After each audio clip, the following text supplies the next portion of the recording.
No, is Zamora. This has been the race that's been set for. Butchie Bourne's been sent all the way through.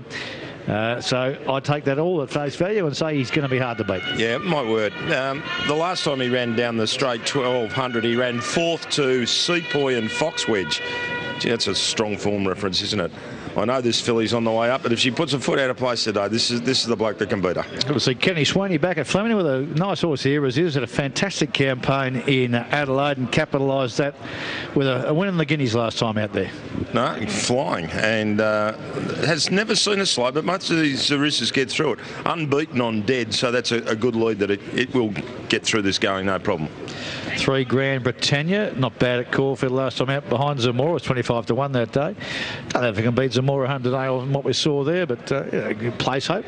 One on debut on a heavy track, hasn't won since, but has hardly run. Well, it's run a couple of ordinary races, but most of them have been good. In the mix for your trifectas, first four, at a price. 4 Picari Taff and Nicole going for 3. It comes through the Zamora race. Probably got further back than we all thought that day. Yep. Has won at 1200, even though I sort of think of him more as a sort of 1,000, 1,100 horse.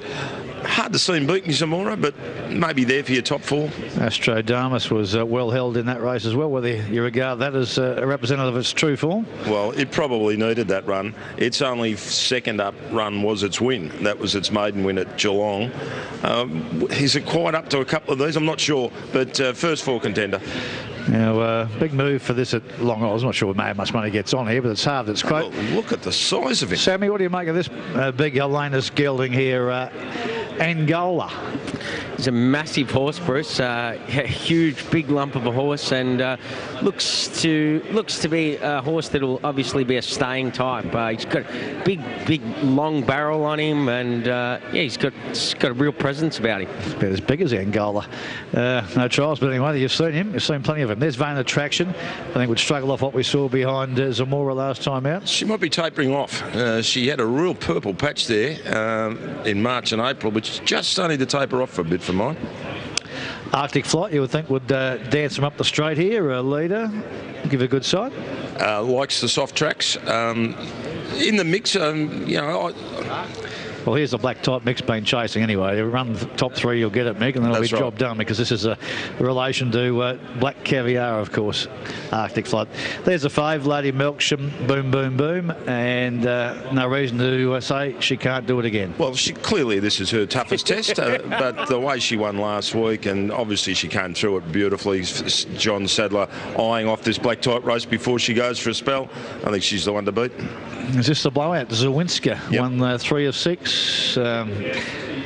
Trainer knows what he's doing. Won first up last campaign, albeit a maiden, but pretty good. Can sprint fresh, handles the soft, and I've certainly got her in my top 4. Righto, Shane. Now this long move for Angola keeps coming. As I say, I'm not sure how much they're getting on at the big odds, but they keep whatever they've got. They keep putting it on. Yeah. All right. Now, given that that's happened, there's hardly anything else happened there. They're at 124%. Zamora stays at 320. Riziz stays at 21. Grand Britannia stays at 31. Picari Tower goes 15 to 16. Astrodamus is 31. This has been 81 into 31 Angola, first starter. Vain Attraction's at 31. Arctic Flight is 10 out to 11. We've got Lady Melksham 185 out to $2, so you can get black figures about her now. And down the bottom, Zawinska is 13 out to $14. So the only move on track at the moment here is for the first starter, Angola. But Zamora has not budged either from its 320, Bruce. All right, let's get to Sam for the pick of the yard. Bruce, 9-10 to Lady Melksham. She's a fit, racy type. She's going to be a cracking horse next preparation too. She looks beautiful today in the yard, nice and fit. Number 10, Zawinska, tough-looking horse. He can run a race here first up today for sure. Number 2, Riziz. Saddles up. It looks like a little pocket rocket, but looks well. Thanks, Sammy. What'd you tip? I missed that. I was just talking. Lady Melksham. Oh, Lady Melksham. Does that make you feeling better, Johnny? He's a great judge, Sammy. Just to ask him. Yeah, you're super confident last week the filly had run and she delivered. What about your level of confidence now? No, not as much this week, just because of where she's going to be placed. They need to get out off the fence. She comes into 1 now with the scratchings, and I think she's probably got the job in front of her today. But if he's able to angle across their heels, which is a lot of wishful thinking, and get a crack at them out wide, should be ability-wise. Yes, she's right there, Bruce. But just going to need a little bit of luck the way this track's racing. Well, that's Jay Mott's job now, isn't it? That's his job. Yeah, we've done ours. Good on you. Hopefully talk to you after the race. I do too, Bruce. Thank you. Johnny Sadler with the favourite here, Lady Melksham. Not the same level of fusion from last week, I've got to say. There's the breeding details there. My top 4 here for Ferntree Gully Nissan. I'm with Lady Melksham, number 9, but I take on board everything that Johnny just said. From 1, Zamora, Arctic Flight 8 and Zawinska 10, 9, 1, 8 and 10 for Ferntree Gully Nissan. Back to the board, Shane. Back to black figures, Lady Melksham. Yeah, well, and after listening to John, it'll probably continue to drift. But the ones you've got to think about here, Zamora hasn't moved from the 320, just has not moved. This is 81 into 31, number 6 Angola, 81 into 31, and down to the favourite who opened up at $1.85. You can get black figures in about an hour, even money. So she's the favourite. The long shot move is for Angola, number 6. Okay, I think John's confidence is not about the ability of the horse. It's about the inside gate up the straight. And Sam, they don't go down to the fence. You wouldn't think they'd be going down towards the fence in this way anyway. And she's slowly out and races and takes it. There's a chance for Jamie to come across the field, isn't there? Yeah, it's a balancing act. It's not. It's as John said. It's alluded to. It's not ideal drawing one, and you don't. It'd be nice to just sort of jump out in the middle of them and roll up, but that's not what's going to happen. So that's where it's going to be a bit tricky. Well, let's go back a couple of races though. Dash for Viz drew one, went right back to last, came around them, and missed by about a half neck over 1,000 metres. So. I think Jamie can handle it. I reckon he just has to ease his way over and get her out there. All right, well, that sounds easy, Shane. Oh, yeah, sure. I don't know how many winners you rode, but you've watched as many races anyway. So Sporting Bet Market Mover's the one here, Bruce. Zamora. Okay. Just hovered around 320 for ages, and now they've backed it. 320 into $3. Sporting Bet Market Mover, number 1, Zamora.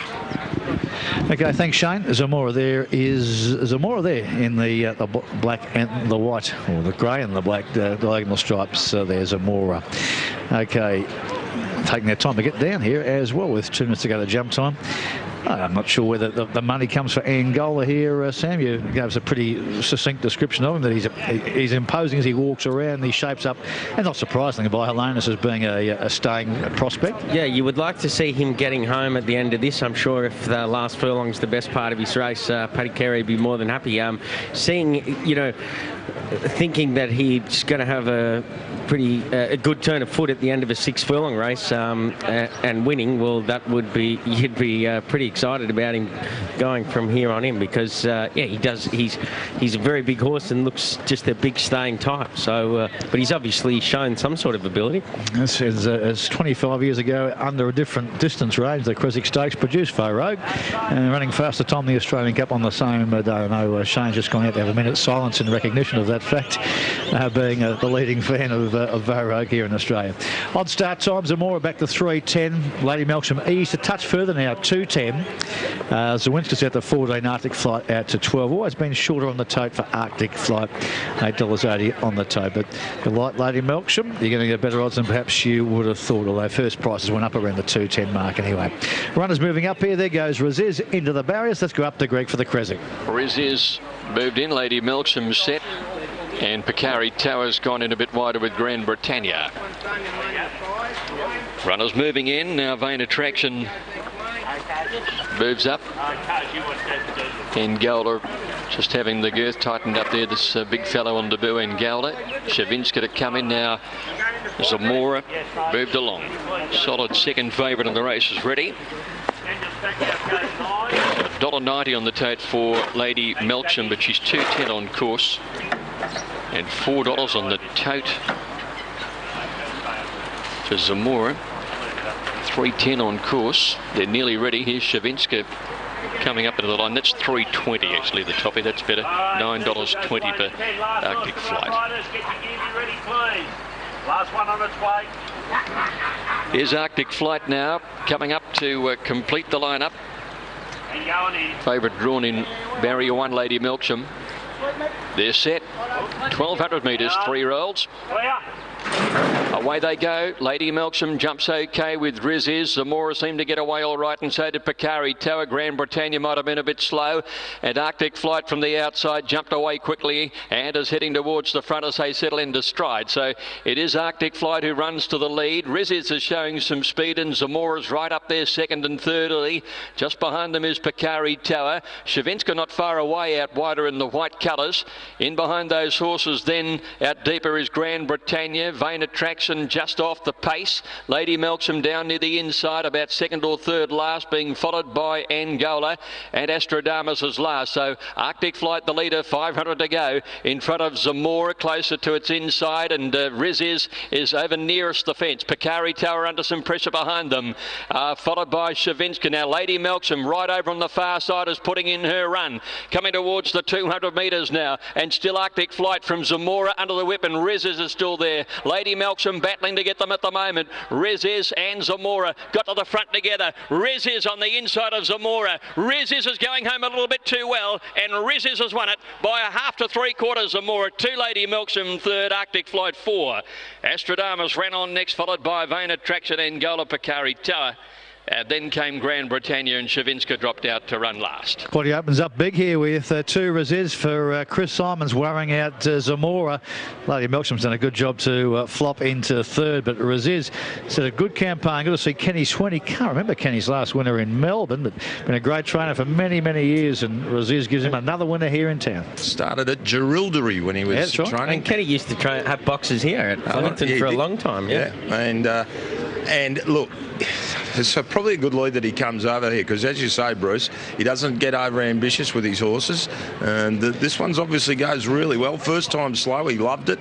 He's worried some more out of it, and well, everything that John Sodler was worried about happened, didn't it? Well, she's probably run well considering where she's finished. Well, Jamie, he was trying to get out. They just wouldn't let him come. Yeah, but he didn't have to get out from that point. You know, I'd have said that she probably... off the fence, isn't he? That's right. He didn't have to come out any further than where he was. That was...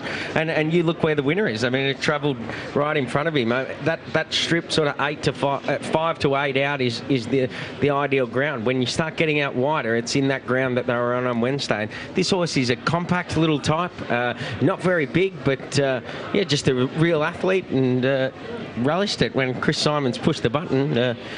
He was great.